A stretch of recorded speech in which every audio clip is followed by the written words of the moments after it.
Then later on, people showed up around 3 o'clock.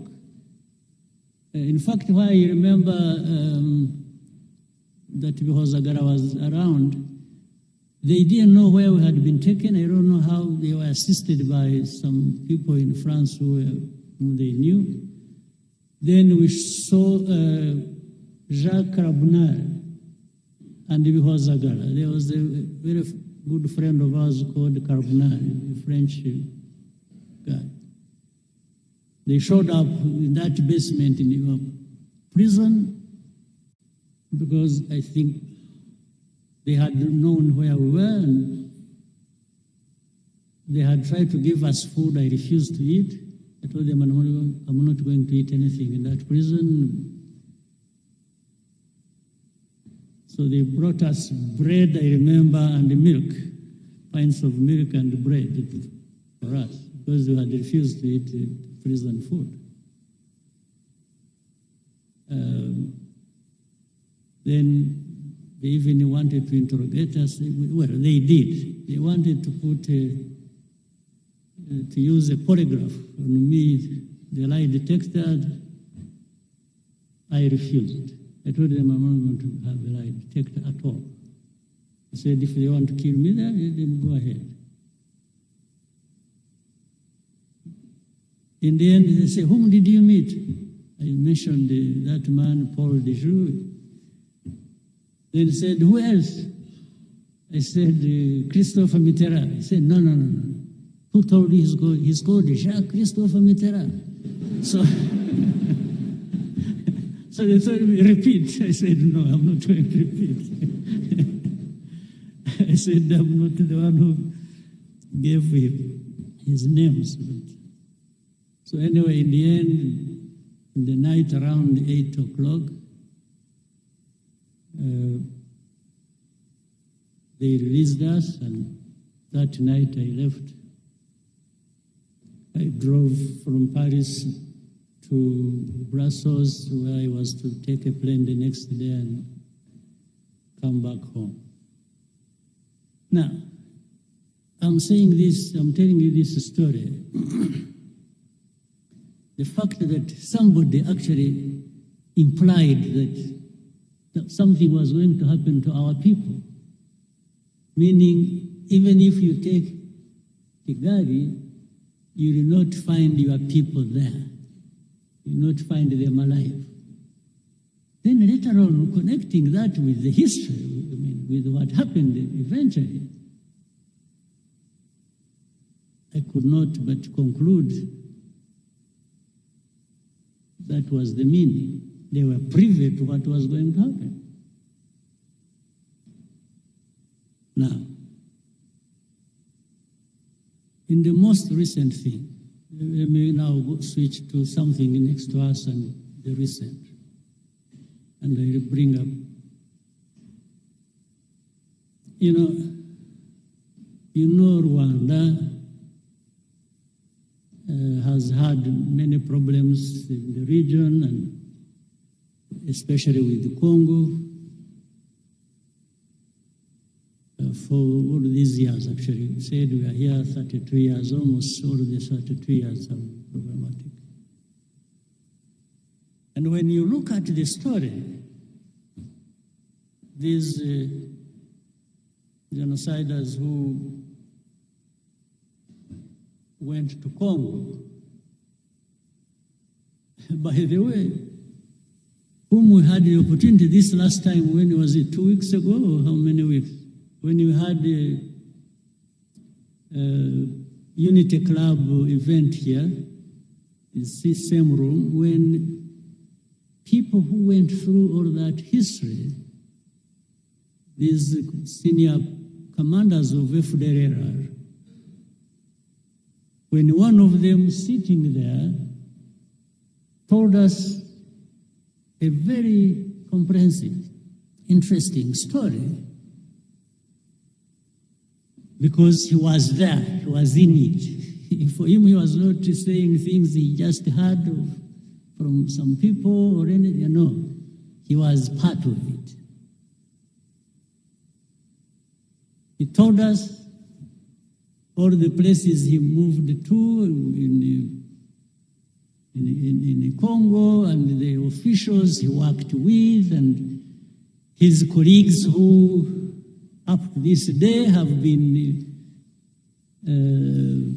integrated in the armies and other institutions.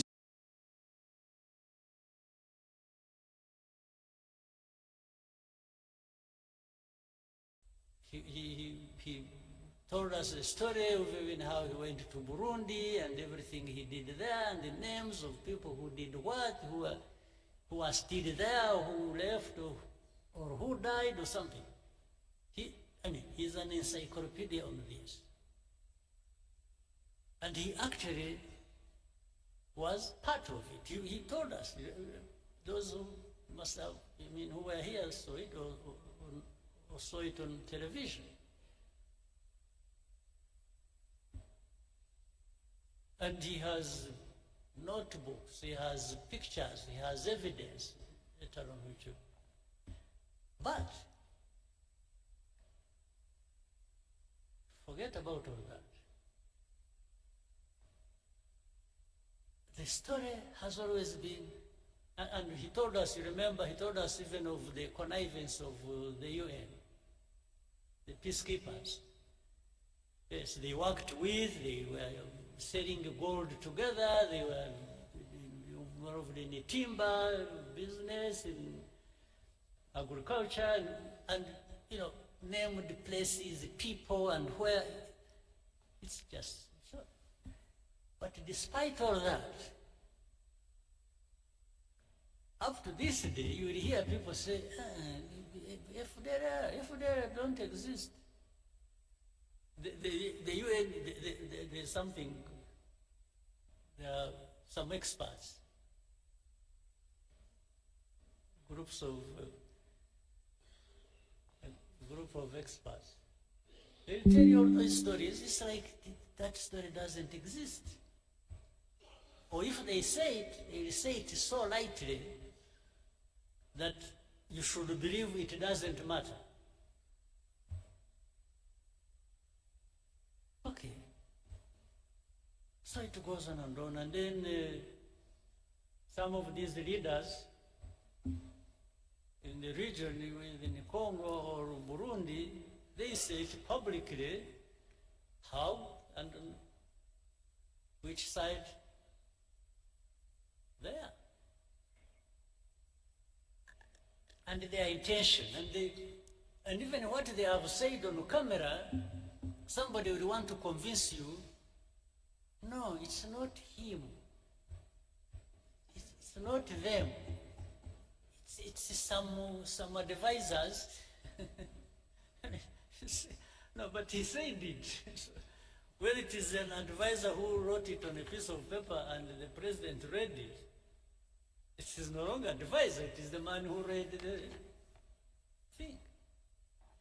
So they will keep telling you this. So now, not even for a bit, I don't believe, ordinarily, I don't believe in conspiracy theories. I really don't. But when you have people,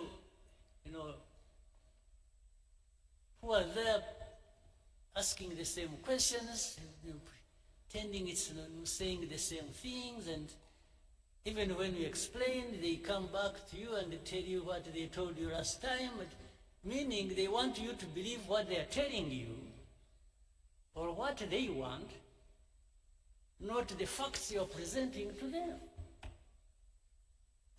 So it's really like saying, better change your mind and start seeing it like I see it. Anyway, all this has resulted into what we have now. And I also want to remind you, and then I've said it again, I hope you have had time to cross-check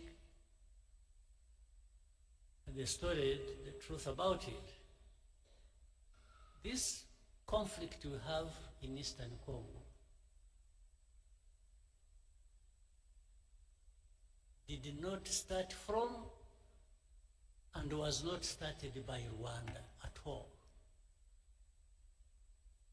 But somehow the plan, I think, before was to make it a problem of Rwanda or for Rwanda. Again, to tie into the story, connect to the whole story of where everything that has happened is not anybody else, it is Rwanda that caused it, or that must carry the responsibility.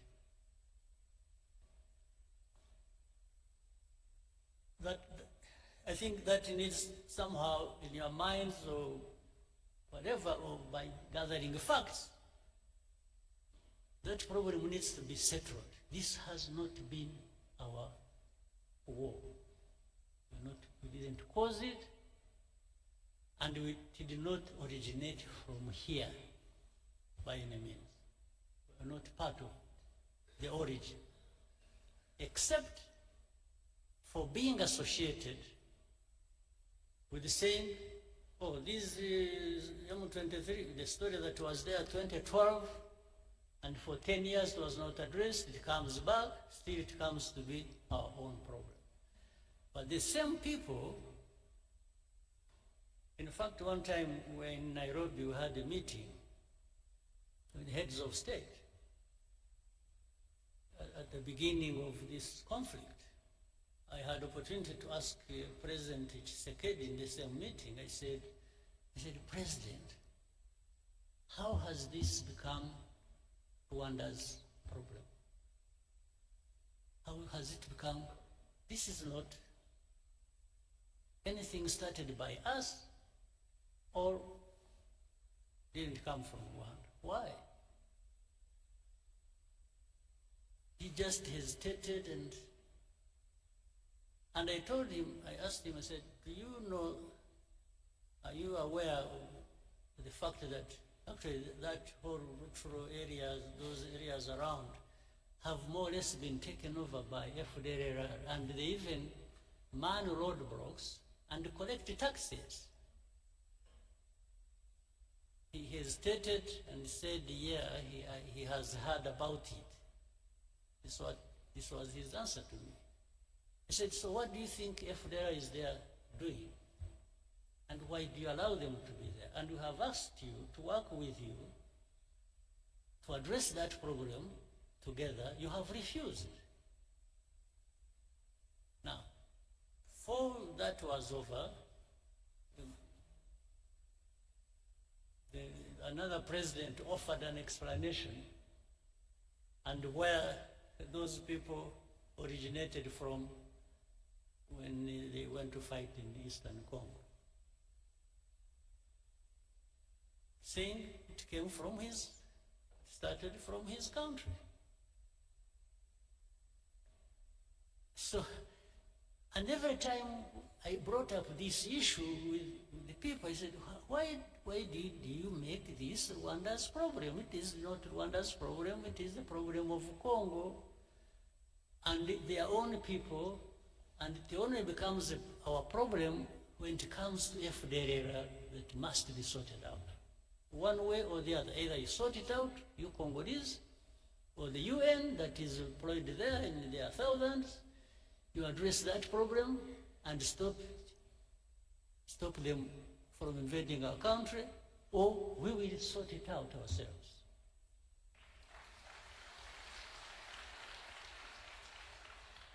Eventually, that's how we were drawn into this matter. Now, for the recent things, whatever happened in between, I try to cut a very long story short.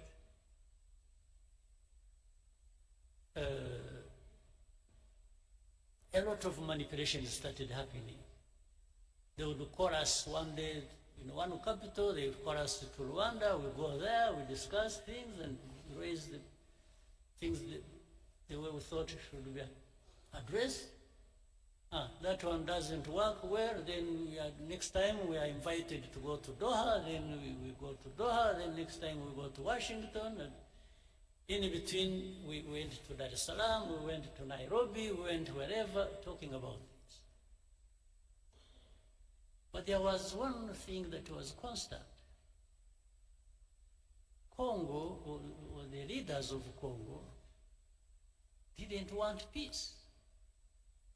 They wanted to continue supporting Fdlr against us.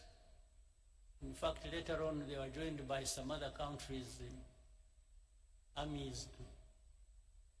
You know the story about Goma and Kava and so on and so forth.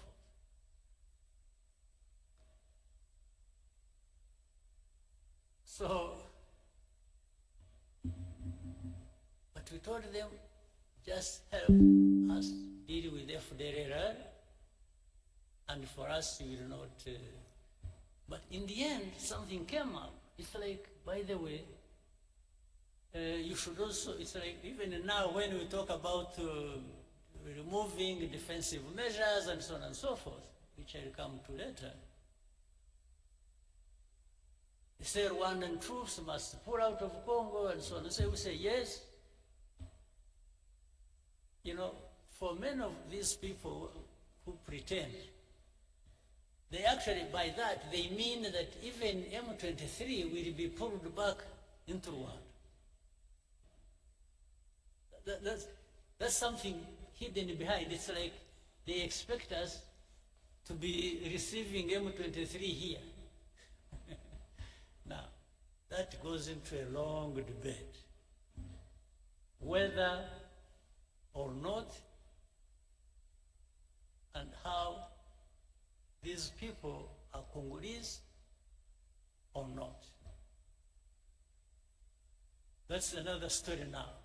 And I always tell them, no, this is a story that doesn't involve me, because how they became Congolese, how whatever happened in Congo and between Congo and Rwanda, as of those years, I was not yet born. So I don't know. I cannot be asked to answer for colonial times problems. I was not there. And Rwanda is not responsible for that. Now we're going to the last thing we went to when you went to Washington, and which the whole process has resulted into sanctioning Rwanda, sanctioning RDF, it's just sanctions. And sometimes we even want to tell them, say, wait a minute, let's understand each other. What's going on? And there is no time. There's no time for Rwanda to be listened to. It's just sanctions. The sanctions, that's what we said, that's what we do, that's what we do. Now,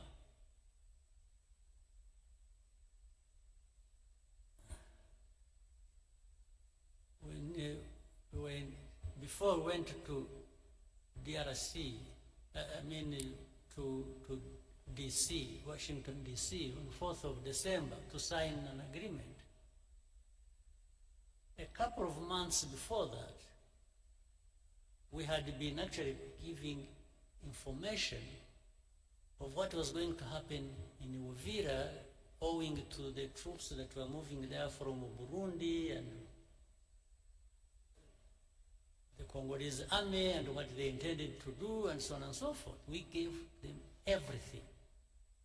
They know it. They can't deny it. It is on record. It is in writing. So when the Uvira fell, then they got an opportunity to say, okay, you know what? Let's frame it as Rwanda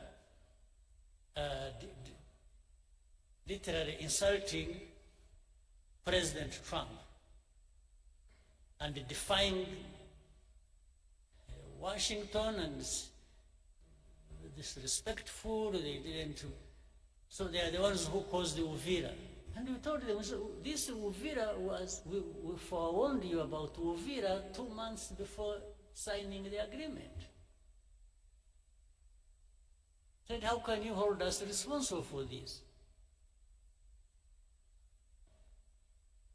Then initially I thought the initiative they had brought up of saying, you know, they want to resolve the problem of, first of all, the political problem internally, then the security problem that concerns Rwanda and the region, then the economic partnerships between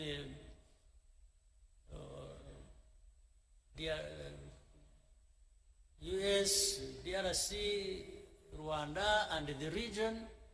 I said, you know, I thought this was a wonderful thing. We really embraced it. We said, oh, this is something. But little did we know, we had actually been just set up for something else. Because in the middle of it, there came a story. It is, you know, what you want to achieve is no M23, no Fdlr, and we just walk to the mines and that's it. But we told them in our discussions, we kept telling the people, we said, fine, but you will do whatever you want to do. But how do you just expect these people fighting for their own rights, these Congolese, the FCM 23 and others, for them they are on the ground fighting, the others are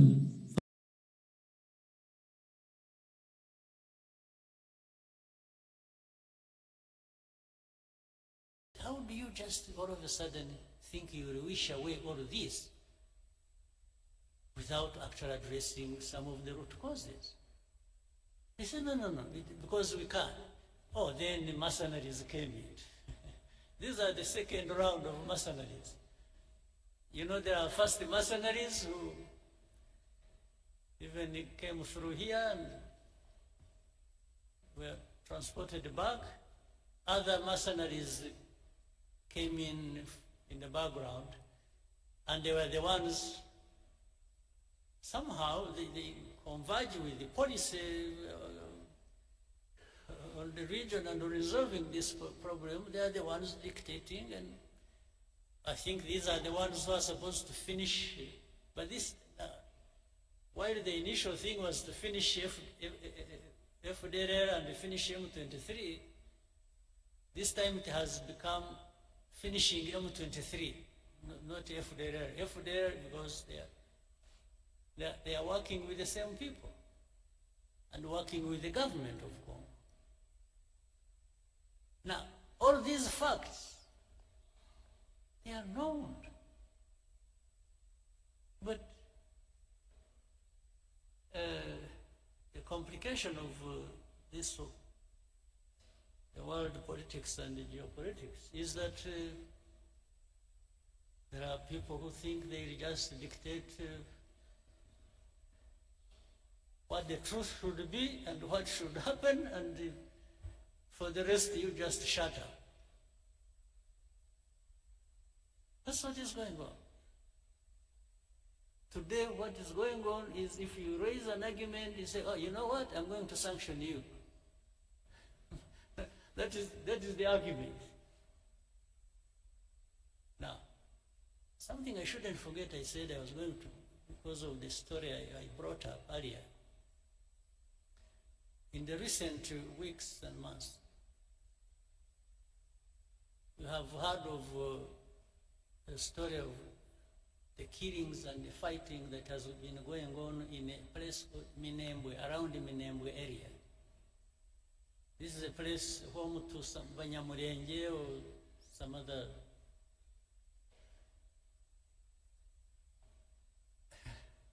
What is disturbing? At the beginning, when even in our argument, when we told them what is really happening on the ground and telling the people how, telling the powers that be what was going on, and say people are being killed, they are being, you know, drones were firing at them indiscriminately. in markets, in the churches, many people died. Maybe, hopefully one day people will go there and investigate and will find the truth. You know, but what was disturbing was that in that same conversation and argument, somebody says, don't bring up that issue, it is none of your business. So which for me looks like, it's like the story of Paul de Joux.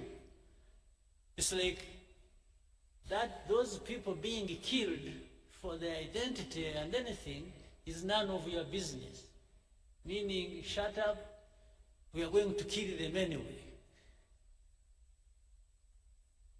I mean, I'm just calling a spade a spade. It's like, shut up, it's none of your business. They didn't even say, are you sure they're being killed? Or are you creating a story or what? No, it's like, that's none of your concern.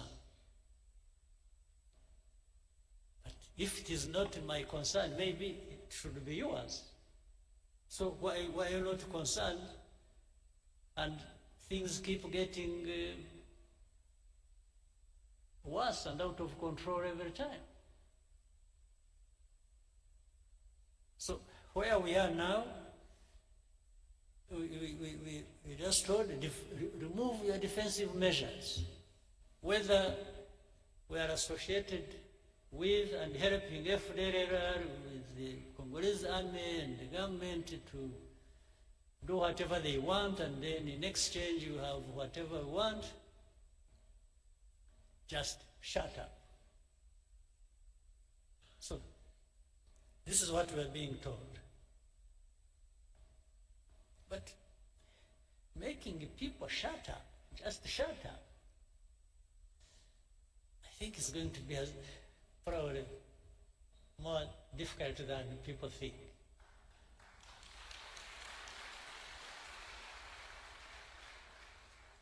To say we will support those who want to come and kill you, or like they killed you last time,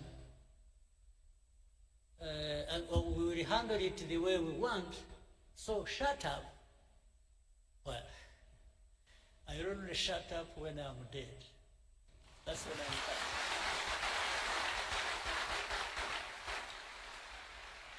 Absolutely. That is the only way to make me shut up. That's it. For the you know, belittling everything and making it look like some people's lives are just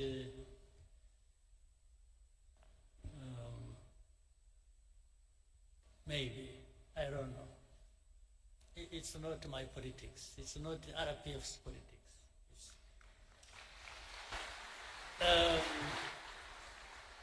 We're a small country, very insignificant in many ways. You can do much harm to us, granted,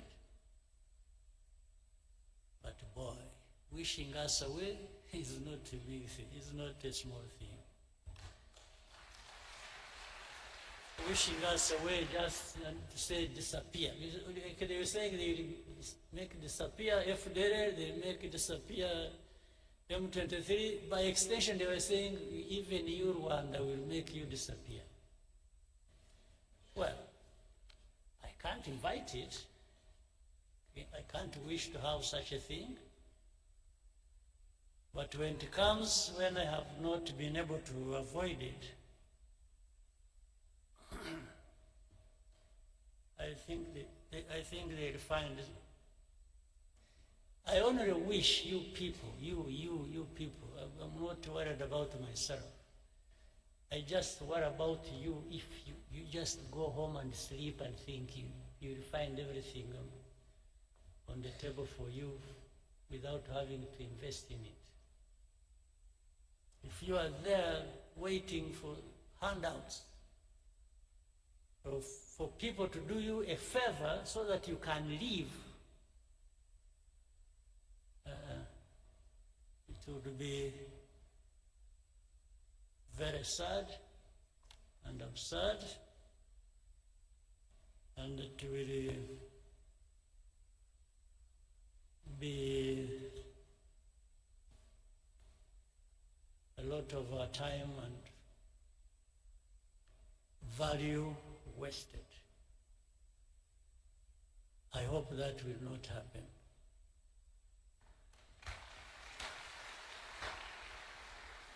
And for that, I wish everybody well and a very good meeting, and I hope to see you next time. Thank you.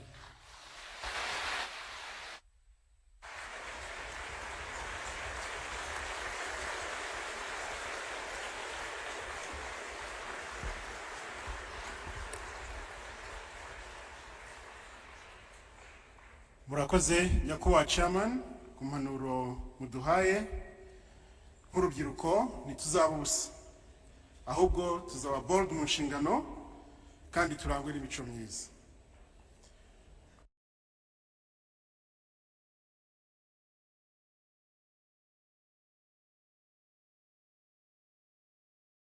Queen